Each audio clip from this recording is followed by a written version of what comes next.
नमस्कार मेरे प्यारे देशवासियों, मैं मुकेश प्रसाद शर्मा सत्य दृश्य यूट्यूब चैनल में आप सबका स्वागत एवं हार्दिक अभिनंदन करता हूं।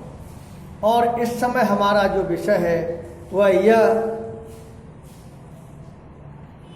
कि अरब आक्रमणों का भारत में प्रतिरोध। इससे पहले हम अरब साम्राज्य की स्थापना पर जाएंगे। 7वीं सदी के आरंभ में मोहम्मद साहब ने अरब में इस्लाम की स्थापना की।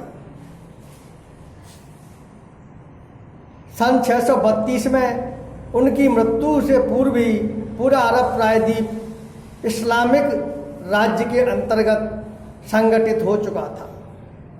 मोहम्मद साहब के उपरांत उनके उत्तराधिकारी खलीफाओं के समय में इराक, ईरान, मध्य एशिया, तुर्की, मिस्र, उत्तर अफ्रीका और स्पेन तक अरबों का साम्राज्य फैल गया। चारों ओर अरबों के आक्रमण की आंधियां चलने लगी। किसी भी राजा की सेना अरबों की सेना के सामने टिक नहीं पा रही थी। अरबों का खौफ यूरोप, एशिया, अफ्रीका में इतना फैल गया कि अरबों का नाम सुनते ही प्रतिपक्ष के सैनिकों के हाथ पैर कांपने लगते थे। उसी दौर में अरबों ने भारत पर भी आक्रमण किया। इस्लाम के शुरुआती दौर में ही 636-37 में अरबों ने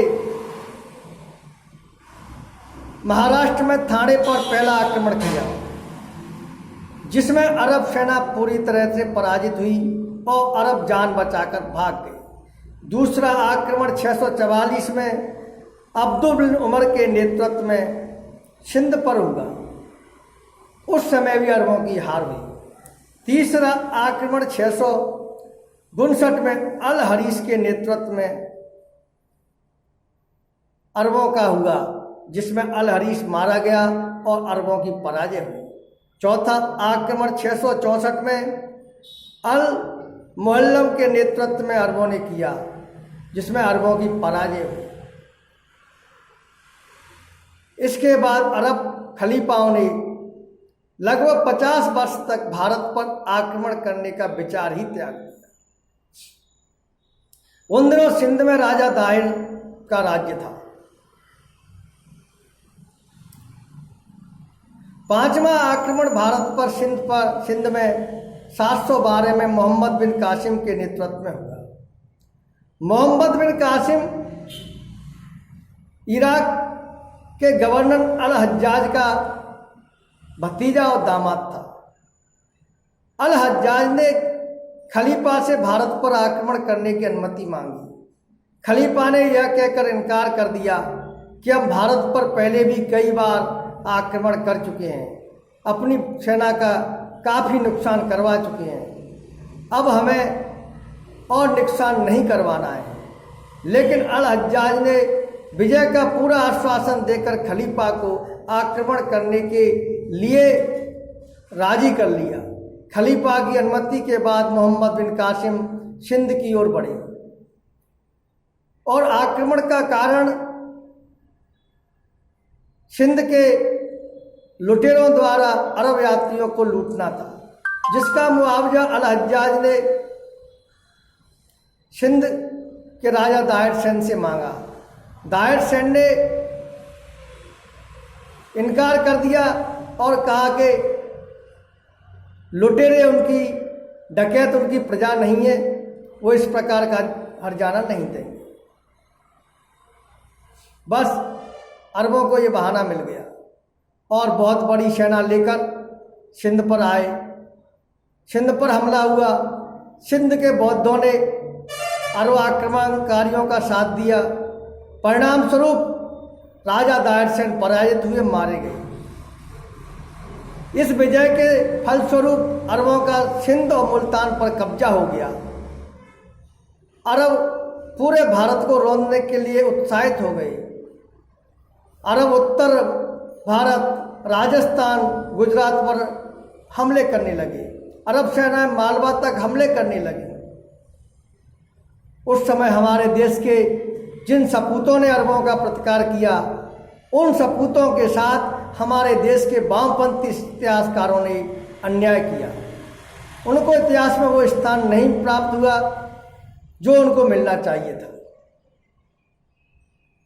उनमें कश्मीर के ललितादित्य मुक्तापीड़, कन्नौज के यशोवर्मन, मालवा के नागभट्ट प्रथम, चित्तौड़ के बप्पा रावल और दक्षिण के चालुक्य सम्राट विक्रमादित्य द्वितीय, इन्होंने इन आक्रमणकारियों का प्रतिकार किया। विक्रमादित्य द्वितीय के पुत्र पुलकेशन ने अरबों को गुजरात में हराया और उनके सिंध के कई अरबी नियंत्रण वाले इलाकों पर कब्जा कर लिया। इस प्रकार के प्रति आक्रमणों को देखकर अरब बौखला गए और अरबों ने सन 737 में अरब सेनापति जुनैद के नेतृत्व में एक विशाल सेना खलीफा ने भारत पर आक्रमण करने के लिए भेज दी, यानी हिंदुओं के खिलाफ। इधर नागभट्ट प्रथम के नेतृत्व में अरब विरोधी राजाओं का संघ हुआ और इस संघ ने में ललितादित्य, यशोवर्मन, नागभट्ट प्रथम, बप्पा रावल, विक्रमादित्य द्वितीय और गुजरात के चाम वंश के राजा जयभट्ट आदि शामिल थे। इनके साथ साथ और भी अनेक छोटे बड़े राज्यों ने भी संघ में अपना योगदान दिया। इधर अरब विरोधी संघ भी युद्ध की पूरी तैयारी कर रहा था।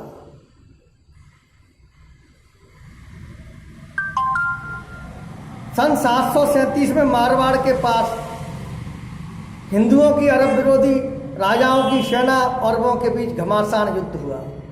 इस युद्ध में अरब बुरी तरह से हार गए। जुनैद घायल होकर भागा, बाद में उसकी मृत्यु हो गई और इस युद्ध का सेनापतित्व मेवाड़ के बप्पा रावल कर रहे थे। बप्पा रावल यहीं नहीं रुके, उन्होंने अपने सहयोगियों के साथ मिलकर सिंध पर हमला बोल दिया।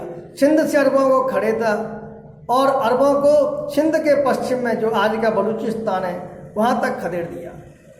इसके बाद बप्पा रावल गजनी पर हमला किया। गजनी से सलीम को पराजित करके वहाँ पर अपना प्रतिनिधि नियुक्त किया। अफगानिस्तान और ईरान तक बप्पा रावल ने धावे बोले। इसमें अरब हर जगह पराजित हुए और अनेक मुस्लिम शासकों ने अपनी बेटियों का विवाह बप्पा रावल के साथ कर दिया। इन आक्रमणकारियों पर नजर रखने के लिए जगह जगह सैनिक छावनियां तैनात की। रावलपिंडी में सबसे बड़ी सैनिक छावनी तैनात की, जो बप्पा रावल के नाम पर उसका नाम रखा गया, जो आजकल पाकिस्तान में है। उधर कश्मीर के राजा ललितादित्य ने अफगानिस्तान और मध्य एशिया तक अरबों को खदेड़ा। बुखारा के शासन मोमिन को 4 बार युद्ध में पराजित किया। चौथी बार के युद्ध में मोमिन मारा गया और ललितादित्य की विजय पताका कैस्पियन सागर तक फहराने लगे।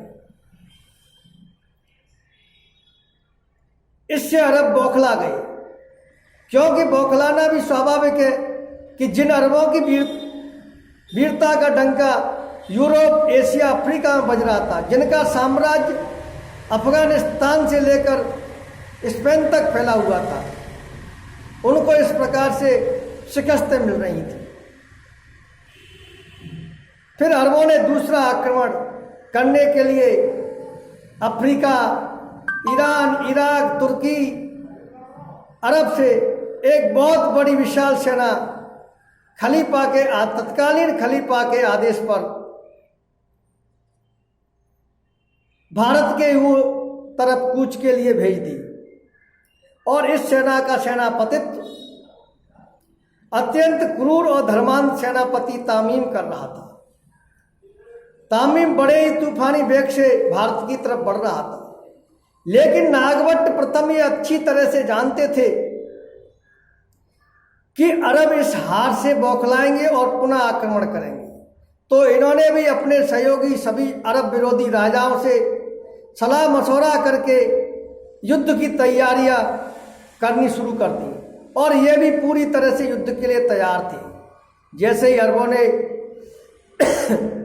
भारत की धरती पर कदम रखा, ये उनके प्रतिकार करने के लिए हिंदू राजा आगे बढ़े। बड़ी कुशल युद्ध नीति का परिचय देते हुए सम्राट नागभट्ट प्रथम ने अरबों को पहले आक्रमण करने का मौका नहीं दिया। 7 दिन पहले ही अरबों पर पूरी शक्ति के साथ धावा बोल दिया। अरब सेना के पैर उखड़ने लगे और अरब सैनिक भागने लगे। हमारे हिंदू सैनिक उन्हें गाजर मूली की तरह काटने लगे। इस युद्ध में अरब सेनापति तामीम मारा गया, अरब सेना का विनाश कर दिया गया। इसके बाद अरबों के दिल में भारत के हिंदू राजाओं का इतना खौफ बैठ गया कि आने वाले 300 वर्ष तक अरब और तुर्कों ने भारत पर आक्रमण करने का साहस तक नहीं किया। भारत 300 वर्ष तक इन विधर्मी और विदेशी आक्रामकता से मुक्त रहा।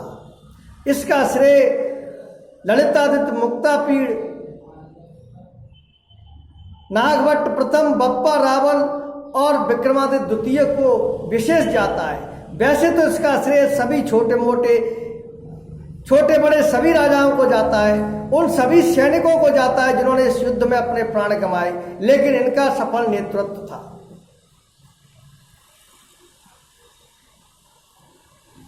पहली बार इतिहास में अरबों का किसी ने प्रतिरोध किया था।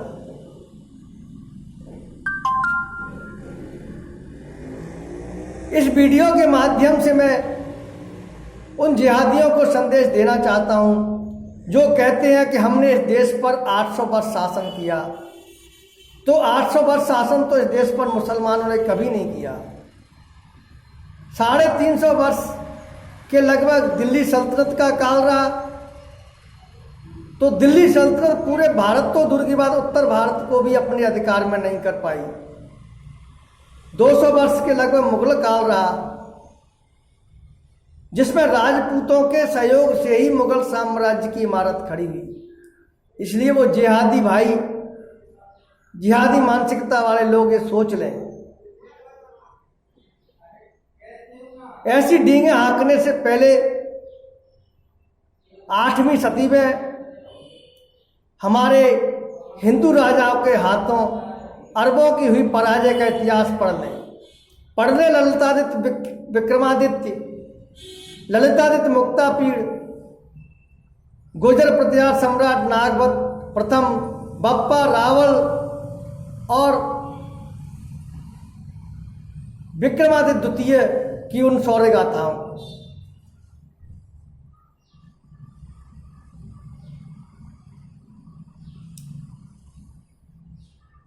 इसी के साथ ही मैं आप लोगों से प्रार्थना करता हूं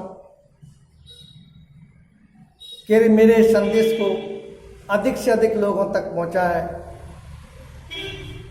और हमारे चैनल को लाइक और सब्सक्राइब करें।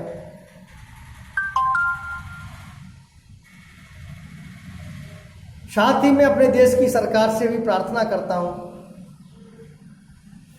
कि 8वीं सदी में अरबों का प्रतिकार करने वाले हमारे इन महान सूरमाओं के इतिहास को, जिनमें ललितादित्य मुक्तापीड़, कन्नौज के यशोवर्मन, मालवा के गुर्जर प्रतिहार शासक नागभट्ट प्रथम, बप्पा रावल मेवाड़ के और चालुक्य सम्राट विक्रमादित्य के उस इतिहास को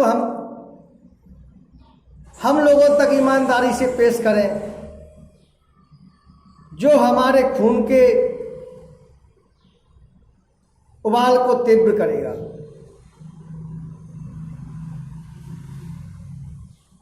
क्योंकि वामपंथी इतिहासकारों ने हमारे इन सूरमाओं के साथ अन्याय किया है। अब इनका वास्तविक इतिहास हम लोगों को पढ़ाया जाना चाहिए। इसी के लिए मैं देशवासियों से आग्रह करता हूं कि सरकार पर दबाव बनाया जाए और इन सूरमाओं का वास्तविक इतिहास हमारे बच्चों को पढ़ाया जाए। इसी के साथ ही जय हिंद, जय भारत, वंदे मातरम।